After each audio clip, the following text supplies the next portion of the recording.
Hello ladies and gentlemen, welcome to this, and looking in the viewfinder, I only just realised that my hair looks like this. Anyway, somebody said bring back the Jimmy Neutron-esque hair, so here we are. Before we get started in Darkness 2, I should have got this prepared.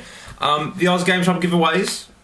The first one, the Vanquish one, is over, so I have emailed the people who won. I can't remember your names, but if you hurry up and check your email address, I can get them sent out as soon as possible. That would be awesome. The Transformers one, I will leave that open till tonight, so if you haven't entered, go into that now. Who cares about that? Let's move into the meat of Darksiders 2. I should have brought my review up that I wrote so I could look at it for points, but apparently my brain didn't think to do that. So, Darkness 2. I called it Darkness, didn't I? Fuck.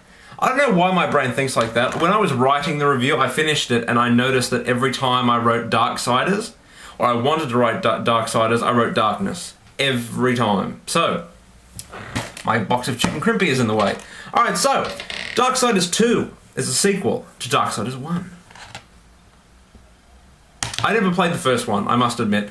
So I was kind of surprised at what kind of game this was. I was thinking it was like an RPG, kind of like Kingdoms of Amalur or something like that, and I couldn't have been more wrong. While it's an RPG-esque game, I wouldn't call it an RPG. I think it's an action game.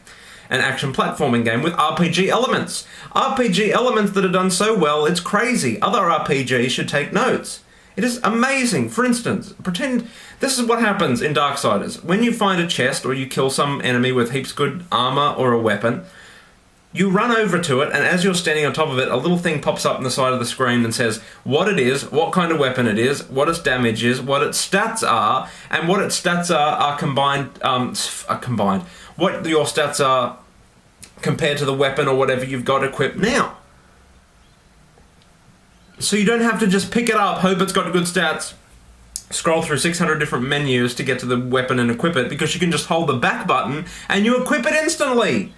I thought that was amazing. I thought that was really good. Then again, other RPG elements, there's a whole skill tree that you can go through and unlock different moves and abilities. Because it is an action game, and if you want a good laugh, go and check out the move list. I kid you not. On an Xbox controller, it is XXX. You load the move list, and they get bigger and bigger. It's like, the first move is X, second move is XX, third move is XXX. Guess what the fourth move is? XXXX. And then there's XXX pause X. I always thought that was funny. But I never played it like that. I just kept mashing buttons and he did whatever. You can equip different special abilities that you can use, which are really cool. Again, you can unlock them in the skill trees, and then you can unlock, again in the skill trees, different perks for that kind of attack, like more damage, or they'll bleed, or they'll catch on fire, or stuff like that. So it's pretty deep of how you can go. And that's pretty much where the RPG elements kind of end. It's an open world kind of game. It's very open world in the same way that Kingdoms of Amalur was open world. When I compare open worlds, I always look at games like Fallout and Skyrim and compare them, because in Skyrim you can see from one side of the earth to the other. Not in this game. It's open world, yes, but it's a very linear kind of world. The world is littered with treasure chests that you can go and get all the good stuff from. The gameplay's really smooth. The combat's really fun, although it stumbles a little bit here and there with frame rate problems, because the game tries to send you way too many enemies than the game can actually handle. The enemies, for the most part, are pretty much all the same. There's really no variation.